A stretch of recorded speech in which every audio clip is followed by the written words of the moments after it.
11 వచనం ఎవరైనా బిగ్గరగా స్పష్టంగా చదవండి.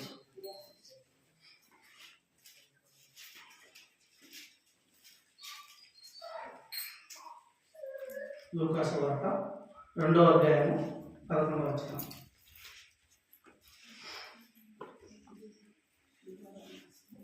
చదవండి. దావీదు పట్టణమందు నేడు రక్షకుడు మీ కొరకు పుట్టి ఉన్నాడు. ఈయన ప్రభువైన క్రీస్తు. దానికదే మీ కానవారు.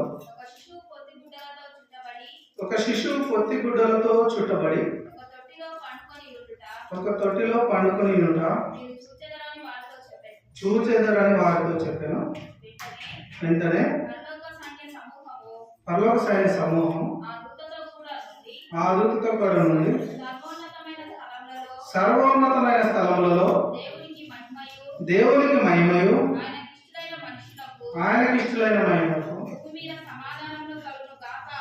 భూమి మీద సమాధానం కలుగును గాక అని దేవుని స్తోత్రం చేయించండి. లూకా సువార్త 2వ అధ్యాయము 11వ వచనం. రెండవదిగా మత్తయి సువార్త 1వ అధ్యాయము 21వ వచనం. మత్తయి సువార్త ఆమె యొక్క కుమారుని కనను తన ప్రజలను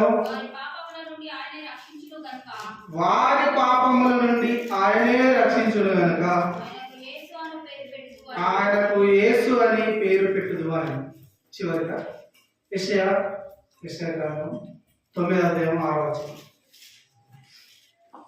యెషయా 9:6. ఏలయనగా మనకు శిశువు పుట్టెను, మనకు కుమారుడు అనుగ్రహింపబడెను, ఆయన భుజం మీద రాజభారమును. ఆశ్చర్యకరుడు, ఆలోచనకర్త, బలవంతుడైన దేవుడు, నిత్యుడగు తండ్రి, సమాధానకర్తయగు అధిపతి అని అతనికి పేరు పెట్టబడింది. చాలు. ఈ 3 చదివించిన 3 వచనాలు ఎందుకు నిమిత్తం చదివించినాము? ఇది డిసెంబర్ క్రిస్మస్ సీజన్ కాబట్టి. సో ఏ మీటింగ్స్లో వెళ్ళినా ఖచ్చితంగా ఈ 3 ఏదో ఒక వచనం ఖచ్చితంగా మనం క్రిస్మస్ స్టార్ట్ అయ్యే నుంచి ఎండ్ అయ్యేలోపు ఏదో ఒక వచనం ఈ 3 ఖచ్చితంగా వింటాం. కొన్నిసార్లు 3 కూడా వింటాం. అయితే క్రిస్మస్ అంటే మనందరికీ తెలిసిందే, యేసుక్రీస్తు ప్రభువారు జన్మించిన దినం. అయితే యేసుక్రీస్తు ప్రభువారు జన్మించడానికి ఏం చేయవలసి వచ్చింది? ప్రశ్న. యేసుక్రీస్తు ప్రభువారు జన్మించడానికి ఏం చేయవలసి వచ్చింది? రెండవదిగా జన్మించిన తర్వాత ఏం చేశాడు? జన్మించడానికి ఏం చేయవలసి వచ్చింది? రెండవదిగా జన్మించిన తర్వాత ఏం చేశాడు? యోహాను సువార్త 17వ అధ్యాయం 5వ వచనం. యోహాను 17:5. జన్మించడానికి ముందు ఆయన ఎవరు? యేసుక్రీస్తు ప్రభువారు పొత్తి గుడ్డలతో చుట్టబడకంటే ముందు ఆయన ఎవరు? తండ్రి. లోకము పుట్టక మునుపు నీ యొద్ద నాకు ఏ మహిమ ఉండేనో ఆ మహిమతో నన్ను ఇప్పుడు నీ యొద్ద మహిమపరచు. చాలు. అంటే యేసుక్రీస్తు ప్రభువారు పుట్టకంటే ముందు ఆయన స్థానం ఏంటి అని అంటే పరలోక మహిమ. దూతలు ఆరాధించేది ఎవరిని? దేవుడిని. పుట్టకంటే ముందు ఆయన దూతల చేత ఆరాధించబడుటకు యోగ్యుడు. రెండవదిగా యోహాను సువార్త 8వ అధ్యాయం 58వ వచనం. యోహాను 8:58.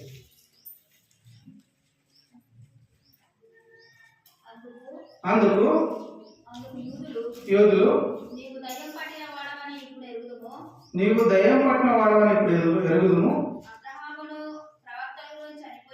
అబ్రహాము ప్రవక్తలు చనిపోయి అయినను.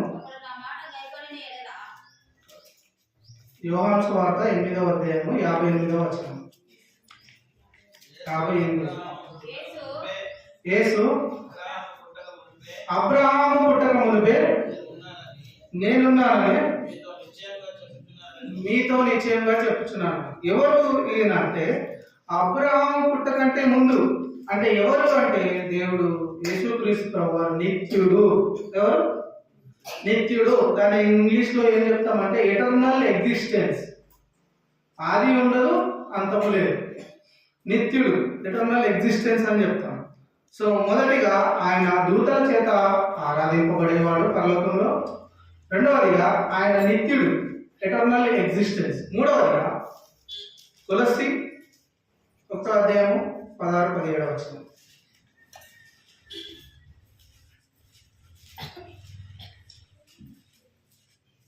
తులసిలకు రాసిన పత్రిక. ఏలయనగా ఆకాశమందున్నవియు భూమి యందున్నవియు దృశ్యమైనవి గాని అదృశ్యమైనవి గాని సింహాసనమైనను ప్రభుత్వములైనను ప్రధానులైనను అధికారములైనను సర్వమును ఆయన యందు సృజించబడి ఉన్నది. చాలు. ఆయన ఎవరంట? వీటన్నిటిని సృష్టించిన సృష్టికర్త. సృష్టిని సృష్టించిన సృష్టికర్త. ఈ క్రిస్మస్ సీజన్ లో ఆయన పుట్టకంటే ముందు ఎవరు అని అంటే he's a self eternal existence god and he's a creator. ఆయన ఎవరంటే క్రియేటర్. మొదటగా ఆయన దూతల చేత ఆరాధింపబడే దేవుడు పరలోకంలో. రెండవదిగా ఆయన నిత్యుడైన దేవుడు, నిత్యుడైన దేవుడు. మూడవదిగా ఆయన ఎవరు అంటే సృష్టికర్త. He's a creator. నాలుగవదిగా కీర్తనలు 7 తలంపులు చూపిస్తాము. కీర్తనలు 24:7-10.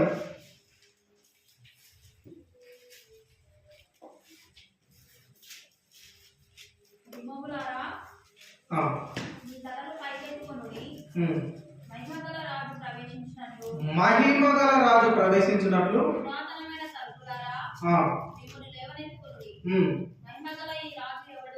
మహిమగల ఈ రాజు ఎవడు? బలశౌర్యములు యెహోవా, యుద్ధశూరుడైన యెహోవా.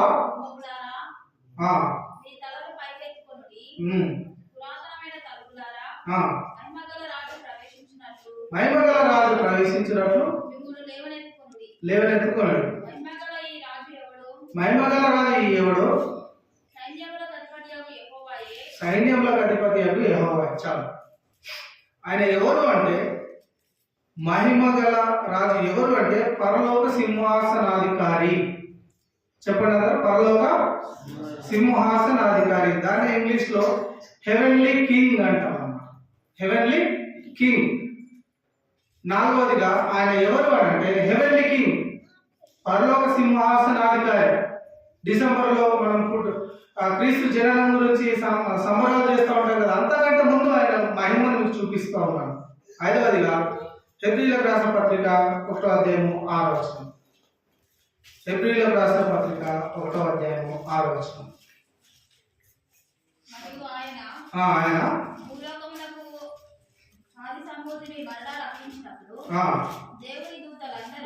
దేవుని దూతలందరూ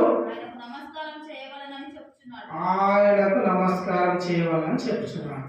ఆయన ఎవరు అని అంటే దేవుని దూతల చేత దేవుని దూతలందరూ ఆయన్ని ఏం చేస్తారట?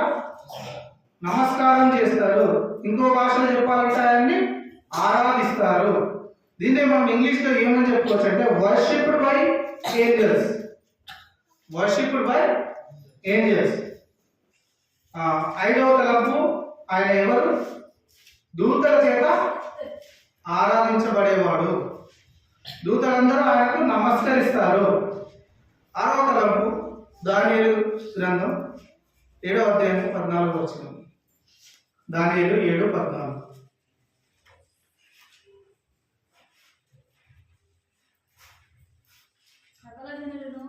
సకల జనులను రాష్ట్రములను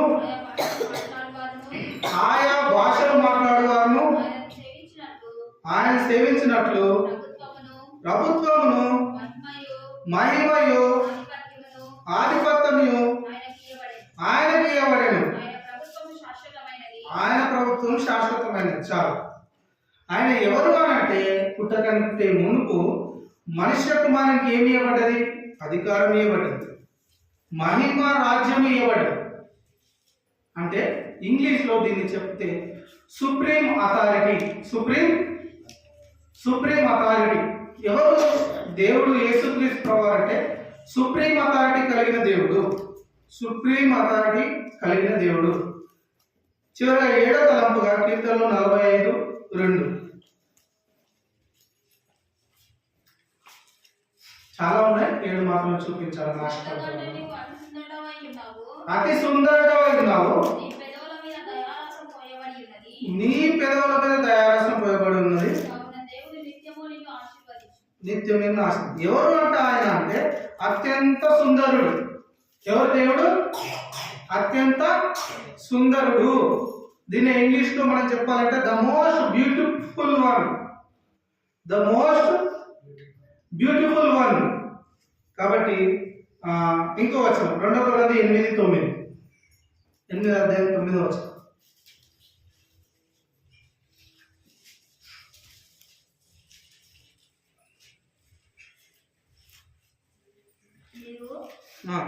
మన ప్రభువైన యేసుక్రీస్తు కృపను ఎరుగుదు కదా, ఆయన ధనవంతుడై ఉండి మీరు తన దారిద్ర్యం వలన ధనవంతులు కావాలని మీ నిమిత్తం దరిద్రులు ఆయన కంటే అక్కడ నా నిమిత్తము అని చదివితే ఇంకా బాగుంటుంది. ఎవరి నిమిత్తము? నా నిమిత్తము దరిద్రుడు ఆయన. 7 తలంపులు. 1వదిగా యోహాను సువార్త 17వ అధ్యాయము 5వ వచనము. దాంట్లో ఎవరు దేవుడు అంటే దూతల చేత ఆరాధింపబడేవాడు దేవుడు. 2వదిగా యోహాను సువార్త 5:8లో ఎవరు ఆయన అంటే అబ్రహాముకు ముందుగా ఉన్న దేవుడు. ఎవరు? యేసుక్రీస్తు ప్రభువారు అబ్రహాముకు ముందుగా ఉన్న దేవుడు. దీన్ని మనం ఏమంటాం? ఎటర్నల్ ఎగ్జిస్టెన్స్ అంటాం ఇంగ్లీష్లో. 3వ తలంపుగా తులసి 1:16-17లో ఆయన ఎవరు అనంటే సృష్టిని సృష్టించిన సృష్టికర్త. హీఈస్ ఎ క్రియేటర్ అని చూస్తాం. 4వ తలంపు ఏంటి అనంటే కీర్తనలు 24:7-10లో మహిమగల రాజు ఎవడు? మహిమగల రాజు ఎవడు? మహిమగల రాజ్యము, మహిమ రాజ్యం ఇయ్యబడెను. దేవునికి మహిమ రాజ్యం ఇయ్యబడ్డది. అంటే సుప్రీం అథారిటీ ఇవ్వబడ్డది. 4వ తలంపు. 5వ తలంపు హెబ్రీయులకు రాసిన పత్రిక 1వ అధ్యాయం 6వ వచనం. దేవుని దూతలందరూ ఆయన్ను నమస్కారం చేస్తూ వర్షిప్డ్ బై ఏంజెల్స్, దూతల చేత ఆరాధించబడేవాడు. ఎవరు? దేవుడు. తర్వాత 6వ తలంపు ఏం చూస్తూ వచ్చినాం? దానియేలు 7:14లో మనుష్య కుమారునికి అధికారం ఇవ్వబడ్డది, మహిమ రాజ్యం కూడా ఇవ్వబడ్డది. దీన్ని ఏమంటాం? Supreme authority. చివరిగా కీర్తన 45:5లో ఆయన ఎవరంటే అత్యంత సుందరుడు. ఇంకోటి కొరింథీ 8:9లో ఆయన ధనవంతుడు కానీ ఎవరి నిమిత్తము దరిద్రుడైనాడు? నా నిమిత్తం, మన నిమిత్తం కాదు, నా ప్లూరల్ వద్దు, సింగులర్. ఎవరి నిమిత్తం ధనవంతుడు అయినాడు? నా నిమిత్తం ధనవంతుడు. అయితే యేసుక్రీస్తు ప్రభువారు ఇందాక మరొకసారి చదవాలి. లూకా 2:11. లూకా సువార్త 2:11.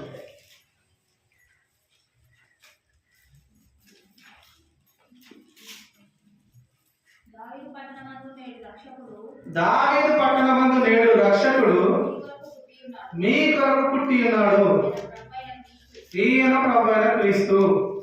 ఈ పుట్ట కంటే ముందు దేవుని స్థాయి ఏంటంటే 7 రకాలుగా చూస్తూ వచ్చినాం. అయితే ఈ దేవుడు ఇలాంటి లక్షణాలు కలిగిన దేవుడు, 7 స్టెప్స్ కలిగిన దేవుడు. ఇంకా చాలా ఉన్నాయి, నేను 7 తలంపులు మాత్రమే చూపించాను. నీ కోసం నా కోసం 7 స్టెప్స్ దిగొచ్చినాడు. 7 స్టెప్స్ దిగొచ్చినాడు. మొదటగా 7 తలంపులు చూపిస్తూ వచ్చినాడు. రెండవదిగా ఆయన నీకోసం నాకు తెలిసిన 7 స్టెప్స్ ఎంతగా దిగి వచ్చినాడో చూపించి నేను ముగించాలని ఆశపడు. ఫిలిప్పీలకు రాసిన పత్రిక 6వ అధ్యాయం 2వ అధ్యాయం 6, 7, 8. 7 అంతలుగా ఆయన నీకోసం నా కోసం తగ్గించుకున్నాడు. ఫిలిప్పి 2వ అధ్యాయం 6, 7, 8. ఆయన దేవుని స్వరూపం కలిగిన వాడైంది సమానముగా ఉండుట విడిచిపెట్టకూడని భాగ్యమని ఎంచుకొనలేదు కానీ మనుషుల పోలికగా పుట్టి దాసుని స్వరూపం ధరించుకొని తను తాను రిక్తునిగా చేసుకొనెను. మరియు ఆకారమందు మనుషుడుగా కనబడ్డాడు. మరణము పొందినంతగా అనగా శిలువ మరణము పొందినంతగా విధేయత చూపిన వాడై తన్ను తాను తగ్గించుకొనెను. ఈ 2 వచనాల్లో మనం చాలా జాగ్రత్తగా 3 వచనాల్లో గమనించినట్టయితే యేసుక్రీస్తు ప్రభువారు నీకోసం ఎన్ని రకాలుగా దిగొచ్చినాడంటే 7 రకాలుగా దిగొచ్చినాడు. ఎన్ని రకాలు? 7 రకాలు. మొదటిది ఏంటి అంటే కొద్ది పెన్ను పేపర్ ఉన్న వాళ్ళంటే రాసుకోండి, బాగుంటుంది. 2వ అధ్యాయం 6వ వచనంలో ఆయన దేవుని స్వరూపం కలిగిన వాడైంది దేవునితో సమానముగా ఉండుట విడిచిపెట్టకూడని భాగ్యమని ఎంచుకొనలేదు కానీ మొట్టమొదటగా ఆయన చేసిన నీకోసం నా కోసం చేసిన సాక్రిఫైస్. ఎందుకు నేను దేవుణ్ణి ఆరాధించాలి అని అంటే ఆయన 7 అంతలుగా 7 లక్షణాలు మీకు చూపించవచ్చినాడు. సుప్రీం అథారిటీ కలిగిన దేవుడు, ఎటర్నల్ ఎగ్జిస్టెన్స్ కలిగిన దేవుడు, he's a creator, worship by angels, ఇన్ని రకాలుగా చూపించిన దేవుడు ఎందుకన్నా నేను ఆయన్ని ఆరాధించాలి అంటే నీ కోసం 7 అంతలుగా దిగొచ్చినాడు. అందును బట్టి దేవుణ్ణి ఆరాధించాలి. ఎంతగా దిగొచ్చినాడు అని అంటే 6వ వచనంలో దేవుని స్వరూపం దేవునితో సమానంగా ఉండుట విడిచిపెట్టకూడదు భాగ్యం అని ఎంచుకోలేదు. మొట్టమొదటిగా అక్కడ ఆయన సాక్రిఫైస్ చేసినాడు. ఎవరి కోసం? నీ కోసం, నా కోసం. తర్వాత మనుషుల పోలికగా పుట్టిండు. మొట్టమొదటి ఏంటి అని చేసింది? మనుషుల పోలికగా పుట్టిండు. దేవుడే ఏంటి ఆయన ఎలా పుట్టినాడు? మనుషుల పోలికగా పుట్టినాడు. రెండవది దాసుని స్వరూపం ధరించుకున్నాడు. దేవుడే అంటే నీకోసం నా కోసం ఏం చేస్తున్నాడు? దాసుని స్వరూపం ధరించుకున్నాడు. మూడవది ఏంటి? తను తానే రిక్తునిగా చేసుకున్నాడు. మూడవది ఏంటి? తను తానే రిక్తునిగా చేసుకున్నాడు. నాలుగవది ఏంటి? ఆకారమందు మనుషులుగా కనబడ్డాడు. ఎట్లా వచ్చినాడు ఆయన నీకోసం నా కోసం? నాలుగవది ఆకారమందు మనిషిగా వచ్చినాడు. ఆయన నీకోసం నా కోసం మనిషిగా వచ్చినాడు. ఐదవది ఏంటి? మరణం పొందినంతగా. ఆయన ఎంతగా తగ్గించుకున్నాడు నీకోసం నా కోసము అని అంటే మరణం పొందినంతగా. అంత మాత్రమే కాదు కానీ, మరణం పొందినంతగా మాత్రమే కాదు కానీ, ఆరవది చదవండి.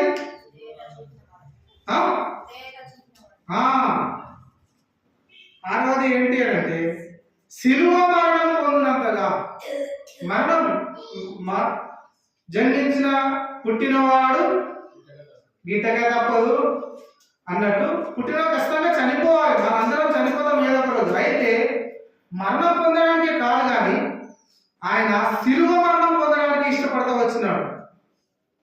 శిలువ మరణం పొందడానికి విధేయత చూపించినాడు. అంతగా నీకోసం నా కోసం తగ్గించుకున్నాడు. అందును బట్టి దేవుని ఆరాధించాలి ఈరోజు. అంతేకాదు కానీ చివరిగా తను తాను తగ్గించుకున్నాడు. 7 అంతలుగా నీకోసం దేవుడు ఏం చేస్తా వచ్చినాడు? తగ్గించుకున్నాడు. నీకోసం సాక్రిఫైస్ చేస్తా వచ్చినాడు. మొదటగా లూకా సువార్త 2వ అధ్యాయం 11 ప్రకారం దావీదు పట్టణమందులో నేడు మీకు ఒక రక్షకుడు పుట్టి ఉన్నాడు. ఈ యొక్క వచనానికి ముందు ఆయన స్థాయి ఏంటి అంటే 7 అంతలు చూస్తూ వచ్చినాం. ఆయన క్రియేటర్, ఆయన దూతల చేత ఆరాధించబడే దేవుడు, వర్షిప్డ్ బై ఏంజిల్స్. అంతేకాదు కానీ ఆయన హెవెన్లీ కింగ్, పరలోక అధికారి, సర్వాధికారం కలిగిన దేవుడు. అంతేకాదు కానీ ఆయనకు సుప్రీం అథారిటీ ఇవ్వబడ్డది, సుప్రీం అథారిటీ కలిగిన దేవుడు. ఆయన మోస్ట్ బ్యూటిఫుల్ వన్, అతి సుందరుడు ఆయన. అంతేకాదు కానీ ఆ ధనవంతుడిగా ఉండి నీకోసం నా కోసం ఏమైనా వచ్చినాడు, దరిద్రుడిగా వచ్చినాడు. ఈ 7 లక్షణాలు కలిగిన దేవుడు పరలోకంలో భూమి మీదకి దిగి వచ్చిన తర్వాత నీకోసం ఎన్నంతలుగా తగ్గించుకున్నాడు, 7 అంతలుగా తగ్గించుకున్నాడు. ఏంటి? మొట్టమొదటి ఏంటి? మనుషుల పోలికగా పుట్టాడు. రెండవది దాసుని స్వరూపం ధరించాడు. మూడవది తను తానే వ్యక్తులుగా చేసుకున్నాడు. నాలుగవది ఆయన ఆకారమందు మనుషునిగా కనబడ్డాడు. ఐదవది మరణం పొందడానికి ఇష్టపడ్డాడు. ఆరవది శిలువ మరణం పొందేంత విజేత చూపినాడు. చివరిగా 7వది తను తాను తగ్గించుకున్నాడు. 7 అంతలుగా నీ కోసం యేసుక్రీస్తు వారు భూమి మీదకి వచ్చి సాక్రిఫైస్ చేయడానికి ఇష్టపడ్డాడు. అయితే అందుకు దేవుని ఈ రోజు నువ్వు ఆనందించాలి.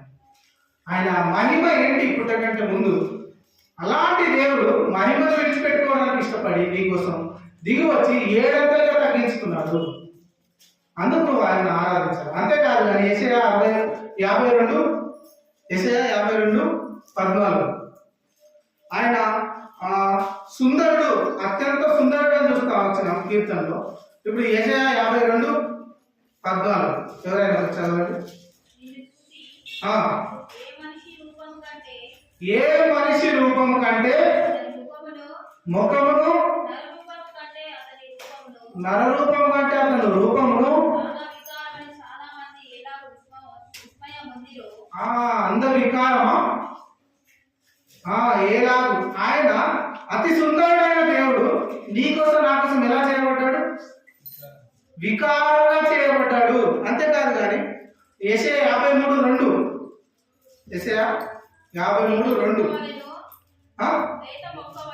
లేత మొక్కలను పుట్టిన భూమిలో మొలిచిన మొక్కలను ఆయన యొక్క పెరిగింది. 53:2 అంతగా కీర్తనలో ఏం చూస్తూ వచ్చినాము అని అంటే ఆయన అత్యంత సుందరుడు. ఆయన ఎవరు?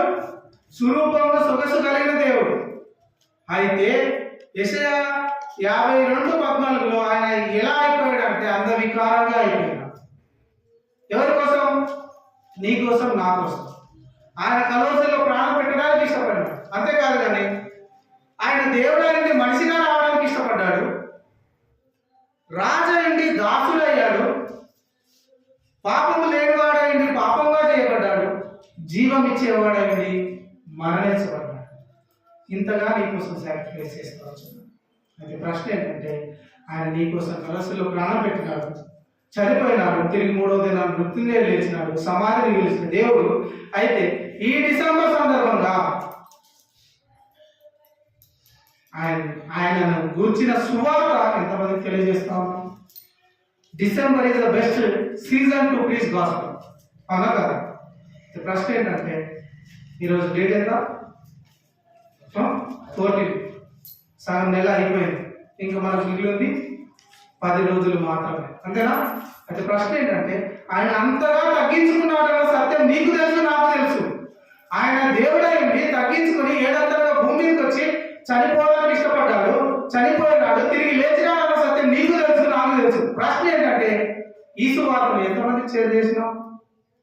నిజంగా అది కనుక అన్యులకు, అది కనుక నీ స్నేహితులకు, మిత్రులకు తెలియజేయగలిగితే అదే నిజమైన ఆరాధన.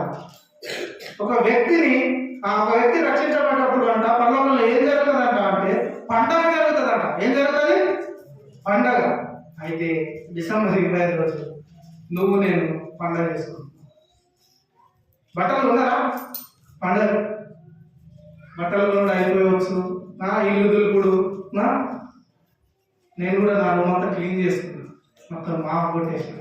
ఇల్లు దులుపుడు, బట్టలు దులుపుడు, మా అమ్మకైతే ఒక వారం రోజులు అదే పని ఉంటుంది మా ఇంట్లో.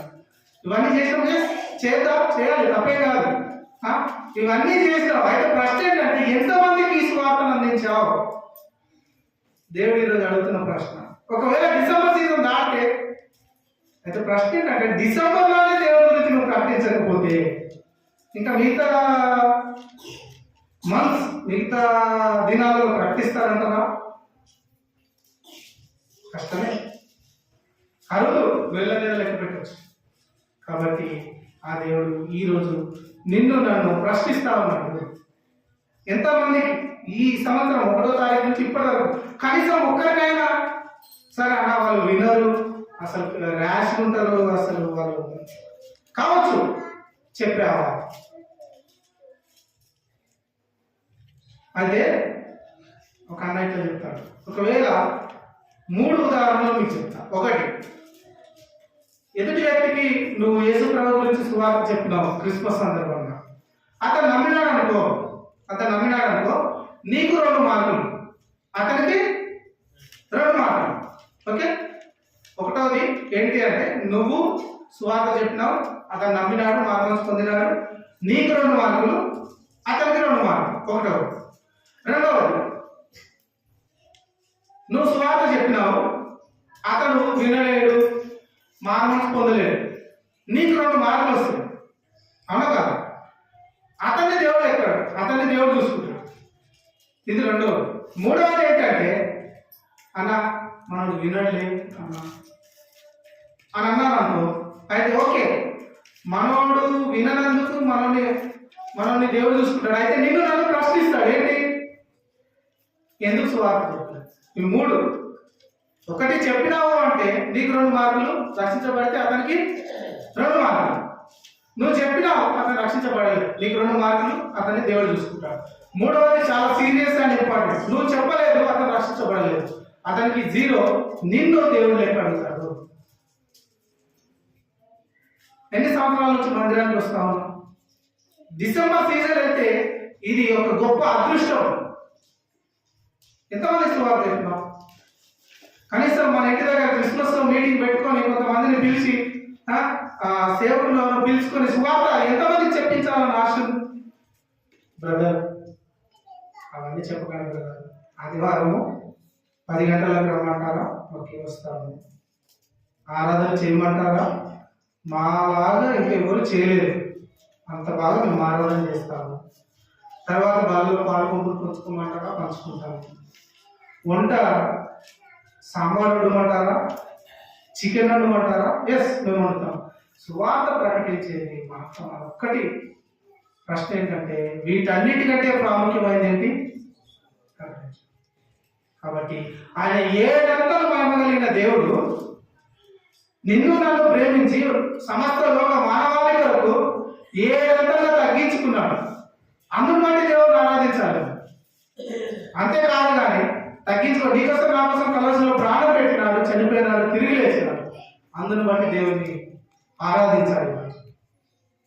అయితే చివరి ఒక చిన్న ఉదాహరణ చెప్పి నేను ఆరాధనలోకి ప్రవేశిద్దాం. ఒక రాజ్యంలో ఒక రాజు ఉన్నాడట. అయితే ఆ రాజు మంచి పేరు ప్రఖ్యాతలు రాసిన రాజు. ఆ రాజు బర్త్డే వచ్చిందంట ఒకరోజు. ఆ రాజ్యంలో ఒక 20 నుంచి 30 ఊర్లు ఉన్నాయట. ఆ 20-30 ఊర్లందరికీ ఎవరు? రాజు ఈయన ఒక్కడే. ఈయన బర్త్డే వచ్చినప్పుడు ఒక్కొక్క ఊరు సర్పంచ్ని పిలిచిండు. సర్పంచ్ సంథింగ్ ఉంటారు కదా ఊర్లో ఎల్డర్స్, వాళ్ళని పిలిచి నేను నా బర్త్డే సందర్భంగా మీకు కానుకిద్దాం అనుకుంటున్నా. ప్రశ్న ఏంటంటే ఒకటే కోరిక కోరాలి. మీకు అర్థమైందా? 20 మందిని 30 మందిని పిలిపించి ఎన్ని కోరికలు కోరాలి? ఒకటే. నువ్వేమన్నాడు? అలా నాకు ఒక లారీ నిండా బంగారం కావాలంటావా? ఇస్తాడు. కానీ దాని తర్వాత ఇంకోటి అడగదు. నాకు 10 కోట్లు కావాలంటావా? ఇస్తా. కానీ దాని తర్వాత ఇంకోటి అడగద్దు. ఇంకా ఈ 20-30 మంది వాళ్ళ ఊర్లో ఉన్నది, ఒకరేమో అది, ఒకరేమో ఇది, అట్లా అడుగుతా వచ్చారు. అంతా అయింది. చివరిలో ఒక అతనికి ఏమన్నానంటే నాకు ఏమవు రాజు మా ఊరికి వచ్చి మా ఇంట్లో ఒక రోజు మొత్తం గడపాలి. ఏమన్నాడు ఆయన? రాజు మా ఊరికి రావాలి, మా ఇంటికి రావాలి, మా ఇంట్లో ఒక రోజంతా ఉండాలి, 24 గంటలు ఉండాలి అంటే. మిగతా ఇంకా 20-30 మంది ఉన్నారు కదా, అసలు ఏంది ఇదేనా? 10 కోట్లు అడిగితే అయిపో, ఇంత లగ్జరీ లైఫ్ ఉంది ఇక గులుగుతా ఉన్నారు ఆయన మీద. అయితే సర్లే అనుకున్నారు, వెళ్ళినారు, అందరికీ ఇచ్చేసినాడు. ఓకే. ప్రశ్న ఏంటంటే, రాజు ఒక 5 నెలల, ఇంకొక 3 నెలల వాళ్ళ ఇంటికి ఒక డేట్ చెప్పాడు. పలానా ఫిబ్రవరి 5వ తారీఖు ఒక డేట్ చెప్పినాడు. చెప్పిన తర్వాత ఏం జరిగింది అని అంటే, ఇంకా ముందు 2 నెలల ముందు నుంచి రాకపోతుందంటే ప్రిపరేషన్ ఉంటుంది కదా. సీఎం రేవంత్ రెడ్డి వస్తుందంటే, ఇందాక నేను వచ్చిన ఎవరు లేరు, నాకు బొకే ఇచ్చిన వాళ్ళు లేరు, నన్ను బ్రదర్ రండి మనం ఓకే. సీఎం రేవంత్ రెడ్డి వచ్చినప్పుడు ఎట్లుంటుంది? నిన్న స్టేడియంలో ఫుట్బాల్ ఆడింది, ఎంతమంది తెలుసు? రేవంత్ రెడ్డి ఫుట్బాల్ ఆడింది మొత్తం. అదే స్టేడియం హైదరాబాద్లో అనుకుంటా. మొత్తం అన్ని న్యూస్ ఛానల్ లైవ్, మొత్తం స్టేడియం మొత్తం నిండిపోయారు. ఏ స్టేడియం చూసినా రేవంత్ రెడ్డి బాల్ దానిదే వస్తుంది. ఒక రేవంత్ రెడ్డి వస్తేనే అట్లా ఉంటే ఆ 10కి రాజ్యానికి రాజు. కాబట్టి ఈ మంత్రులు వీళ్ళు ఎవరైతే ఉంటారో వాళ్ళు పోయినారు ఎక్కడికి? ఆ ఊరికి పోయారు. ఆ ఊరికి పోతే ఆ ఊర్లో రోడ్లు మరీ ఘోరం ఉన్నాయంట. ఎంత ఘోరం అంటే, ఇంకా ఒకవేళ డెలివరీకి హాస్పిటల్కి వెళ్ళాలనుకో మధ్యలోనే డెలివరీ అయిపోతుంది, అంత ఘోరంగా ఉన్నాయట. అయితే మరి ఇదేంటి, రాజుకి ఇట్లాంటి రోడ్డు మీద వస్తాడా రాజు? పోయినారట. ఆయన ఇల్లు చూస్తే పూరి ఏదో చిన్న గుడిసె ఇట్లున్నదట. ఈ ఇంట్లో కాదు కాదు కాదు, ఆయన మొత్తం ఒక వీధి లైట్ లేదంట. అది ఇదా అని ఈవినింగ్ రాజు ఏం చేస్తాడు? వాకింగ్ చేస్తాడు. ఇదేంటి మొత్తం మట్టి ఉన్నది. ఇదంతా కాదని వీళ్ళు 5 months ముందు పోయి కదా పెద్ద ప్యాలెస్ కట్టించిందట. ఎవరికి? ఈయన పెద్ద ప్యాలెస్ కట్టించారు. ప్యాలెస్ వచ్చే దాని తర్వాత రోడ్లు డబల్ రోడా, ట్రిపుల్ రోడా, చుట్టుపక్కల ఉన్నారు, భూములన్నీ ఉన్నారు. ఎందుకంటే ఇట్లా రావాలి, రథాలు ఉంటాయి కదా, అంటే మొత్తం పెద్ద రోడ్లు అయిపోయినాయి. చుట్టుపక్కల అంతా చెట్లు పెట్టిస్తున్నారు, పూల చెట్లు, అవి వాసన వచ్చేటి. దాని తర్వాత అరే రాజు ఉంటాడు, డబుల్ బెడ్రూమ్. ఓకే, రాజుకు బెడ్ కావాలి, మంచి బెడ్, మిత్రులు బెడ్ తెచ్చారు. అరే అయినా రాజు తినాలి కదా, 3 పూటలు 24 గంటలు అంటే మంచి చెఫ్ను పిలిపించారు. దాని తర్వాత సాయంత్రం రాజు ఏం చేస్తాడు? వాకింగ్ చేస్తాడు. అరే వాకింగ్ ఈ రోడ్ అదే పెద్ద గ్రౌండ్ పెద్ద చేసేసారు. అయితే అన్నీ వచ్చినాయి. ప్రశ్న ఏంటంటే, మిగతా వాళ్ళందరూ ఒక్క కోరిక కోరినారు. ఈయన రాజు నా ఇంటికి వస్తే చాలు, ఆయనకు అర్థమైపోయింది సీన్ ఏంటి, రాజు నా ఇంటికి వస్తే చాలు అని వచ్చేస్తాయి. అయితే ప్రశ్న, యేసుక్రీస్తు రాజు నీ హృదయంలోకి వస్తే అన్నీ వచ్చేస్తాయి. ప్రశ్న ఏంటంటే, రాజు నీ హృదయంలోకి వచ్చినాడా? రాజు ఆశీర్వాదాలు, రాజు నీ హృదయంలోకి వస్తే అన్న ఆశీర్వాదాలు కావాలి, వచ్చేస్తాయి. అన్న నాకు ఇంకా జీవెన్లు కావాలి, వచ్చేస్తాయి. అన్న నాకు అంత మంచి జరగదు, అన్నీ జరుగుతాయి. నేను ఆత్మీయంగా ఎదగాలి, అన్నీ జరుగుతాయి. కానీ రాజు ఏం కావాలా? నీ హృదయంలో కావాలి. యేసుక్రీస్తు అనే రాజు నీ హృదయంలోకి వచ్చినాడా? ఆయన నీకోసం కలసలో ప్రాణం పెట్టినాడు, నా సత్యం విన్నావు. రాజు రావాలి. ఆ రాజు భూమి మీదకి వచ్చినాడు, చనిపోయినాడు, తిరిగి ఈ సత్యం అన్నిలో తెలియాలి. కాబట్టి ఈ తలంపులు చూసుకొని ఆరాధనలోకి ప్రవేశిద్దాం. 7 తలంపులు చూపిస్తూ వచ్చినాడు మీకు. ఆయన పరలోకంలో ఉన్నప్పుడు 7 అంతలుగా మహిమ పొంద వచ్చినాడు. కానీ నీ కోసం నా కోసం 7 అంతలుగా తగ్గించుకొని రిక్తులుగా చేసుకొని 7 అంతలుగా శిలువ మరణం పొందినంతగా మీదైతే చెప్పినాడు. కాబట్టి అందును బట్టి ఆయన్ని ఆరాధించాలి. ఈ తలంపులు చూసుకొని ఆరాధనలో ప్రవేశిద్దాం. ఒకరి తర్వాత ఒకరు